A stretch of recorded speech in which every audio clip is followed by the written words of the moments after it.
Hello નમસ્કાર વિદ્યાર્થી મિત્રો, નમસ્કાર. હું ઓજા ફાલ્ગુન તમારું ઓજા ક્લાસીસ ચેનલમાં સ્વાગત કરું છું.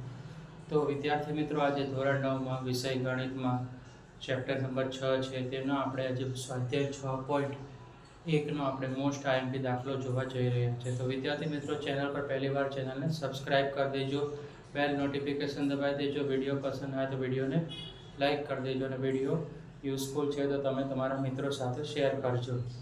તો વિદ્યાર્થી મિત્રો, હવે આપણે ધોરણ 9માં મોસ્ટ આઈએમપી દાખલો જોવા જઈ રહ્યા છે. તો વિદ્યાર્થી મિત્રો, વિડીયોના અંત સુધી જોશો.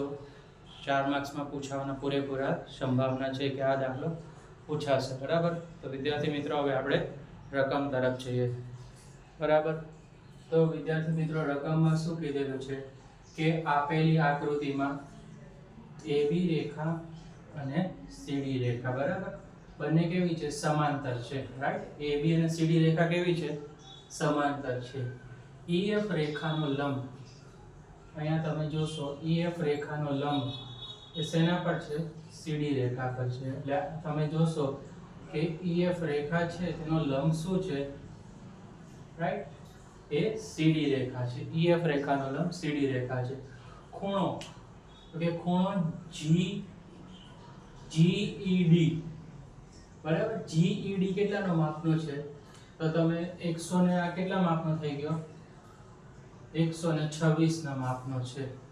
તો હવે 126 ના માપનો છે અને ખૂણો AGE, એટલે કે ખૂણો AG અને E, ખૂણો છે GEF અને ખૂણો FGE મેળવો. બરાબર. એટલે આપણે 3 ખૂણાઓ શોધવાના છે. કયા કયા વિદ્યાર્થી મિત્રો? AGE, FG અને GFGE. બરાબર. હવે સૌથી પહેલા આપણે શું કરવાનું? તો વિદ્યાર્થી મિત્રો, સૌથી પહેલા લખવાનું AB રેખા અને CD રેખા.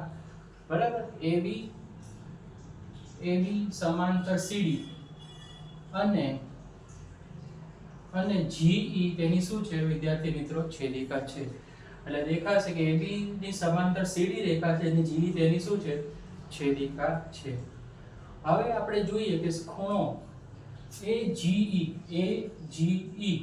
અને ખૂણો GAD કેવા છે? સમાન છે. બરાબર. તમે અહીંયાથી જોશો ખૂણો AGE અને GED કેવા છે?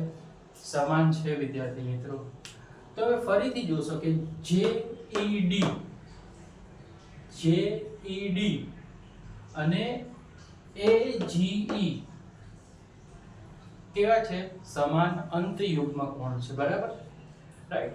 હવે શું લખવાનું આપણે કે JED બરાબર શું થશે? AGE, એટલે કે JED અને AGE કેવા છે? સમાન થશે. બરાબર વિદ્યાર્થી મિત્રો. હવે JED તો આપણે સૌથી પહેલા AGE, બરાબર. AG બરાબર કેટલા છે? તમને રકમમાં આપી દીધેલું હશે કે JED નું બરાબર AG, તો AG બરાબર કેટલા થશે? 126 થશે. બરાબર વિદ્યાર્થી મિત્રો. AG નું માપ કેટલું છે? 126. EF નો લંબ શું છે? CD રેખા છે. EF છે તે કઈ રેખા પર આવેલી છે? CD રેખા પર આવેલી છે. બરાબર. હવે તમે જોશો વિદ્યાર્થી મિત્રો કે FED બરાબર કેટલા અંશનો છે? તો આપણે તમે જોશો FE અને D, બરાબર, એ કેટલા અંશનો બની જશે? 90 અંશનો બની જશે વિદ્યાર્થી મિત્રો. બરાબર. કાટખૂણો છે તેથી તે કેટલા અંશનો બને? 90 અંશનો બને. ખૂણો GEF, શું કીધું? GEF વત્તા GF અને FED બરાબર શું છે? GED. એટલે કે ખૂણો GEF અને ખૂણો શું બને? EFD. બરાબર. અને ખૂણો શું બને? GED. 3 ખૂણા બની ગયા. તો એમાં GEF, તો GF લખશું. ખૂણો FED નું માપ આપણે કેટલું છે? 90 અંશનું છે, કારણ કે કાટખૂણો છે. FED કેટલો છે? 90 અંશનો છે. બરાબર વિદ્યાર્થી મિત્રો. અને GED કેટલો થશે? 126 નો થશે. કેટલો થશે? 126. એ આપણને રકમ આપી દીધેલું છે. GED કેટલું છે? 126 છે. આપણને રકમ આપી દીધું છે. બરાબર. એટલે આપણે લખી નાખ્યું. હવે તમે જોશો,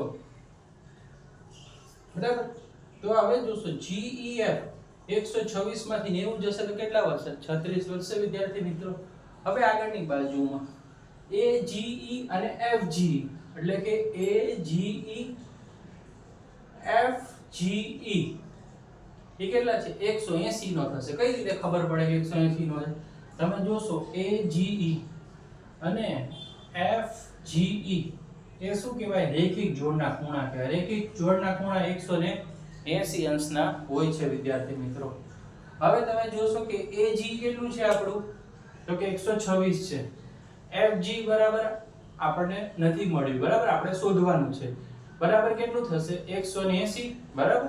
તો FG શોધવાનું છે તો આપણે ડાબી બાજુ લાવ્યા. હવે 180 છે, આપણે શું કરવાના? આપણે અહીંયા લાવ્યા જમણી બાજુ હતા તે ડાબી બાજુ. 126 પ્લસ છે તે માઈનસ માં જતા રહેશે. તો FG બરાબર કેટલા મળ્યા? 180 માંથી 126 જશે તો 54 મળ્યા વિદ્યાર્થી મિત્રો. તો આ હતો પ્રશ્ન નંબર 3 નું સોલ્યુશન. સ્ક્રીનશોટ લેવો હોય તો સ્ક્રીનશોટ લઈ લો. બરાબર, મોસ્ટ આઈએમપી દાખલો છે. વિડિયો પસંદ આવે તો વિડિયોને લાઈક કરી દેજો, ચેનલને સબસ્ક્રાઇબ કરી દેજો અને ચેનલને સપોર્ટ કરતા રહેજો. બરાબર વિદ્યાર્થી મિત્રો, આવા જ વિડિયો જોવા માટે ચેનલને સબસ્ક્રાઇબ કરજો. Thanks for watching.